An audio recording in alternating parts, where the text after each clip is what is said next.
Hello there, Kyle Katarn here, and it is time for the weekly comics breakdown. First up, we've got Darth Vader number 15 by Charles Soule and Giuseppe Camuncoli. Burning Seas Part 3. Holy crap, the artwork knocked me off my chair in the first few pages of this. Darth Vader in the deep, blackened abyss of Mon Cala's oceans, fighting fucking sea monsters, using his lightsaber as a flare. He even pulled a bit of an Ezra Bridger type beast mastery move to get the beast to move off of him. Just goes to show that Darth Vader still has a lot of skills we haven't seen yet. We got to see the Imperial Dive Troopers again, albeit briefly. It's a fun design, I always like seeing them on the page.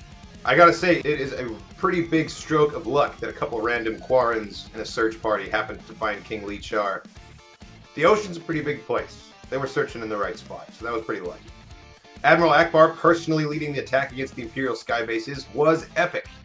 And I really appreciate that we get to see this side of his characterization too, because oftentimes, Admiral Aphra is only ever seen in like command centers and bridges giving commands to the battle. And here he's actually taking part in the combat. So that's really cool to see. When Grand Moff Tarkin sends the ISB agent who failed him down to the surface of the planet with nothing but a set of stormtrooper armor as a punishment, it felt very old school to me. In the old EU, and particularly the Zahn novels, Imperial corporal punishments often got more creative and dark as the novels went on. It's cool for me to see this added to Tarkin's characterization. It adds a little touch of the sadism that came before in the expanded universe, and they're kind of incorporating that back in. Just another nod to Legends. And it looks like next issue we're getting the proper ground war. We've got Vader followed closely by his Inquisitors, and then a whole legion of specialized clone troopers in some awesome cover art from Giuseppe Camuncoli. Looking forward to that next week. Next up, we've got Dr. Aphra number 19 by Simon Spurrier and Emilio Liza. Remastered Part 6. So, we found out that the weird-ass suit that the facility administrator is wearing is called a techno-coffin. Could have put that together myself. Dr. Aphra remotely piloting the Lucrehulk using the droid control core was a pretty creative move, and it made for a great visual.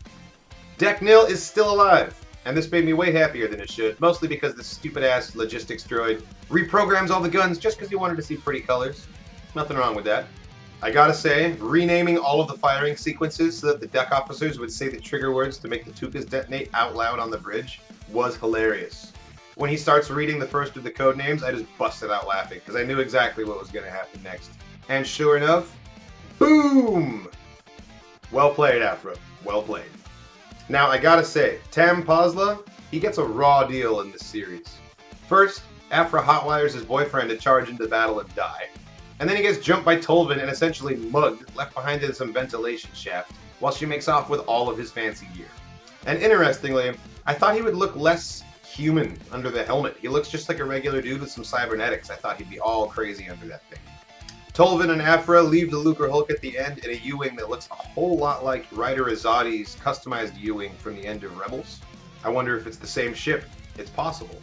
And Tolvin and Aphra finally kiss. Then a page later, things escalate. And then she leaves, but before she does, she tells Tolvin her real name. And this is important because Aphra is someone who plays her cards close to the chest. This shows just how much she really likes this character.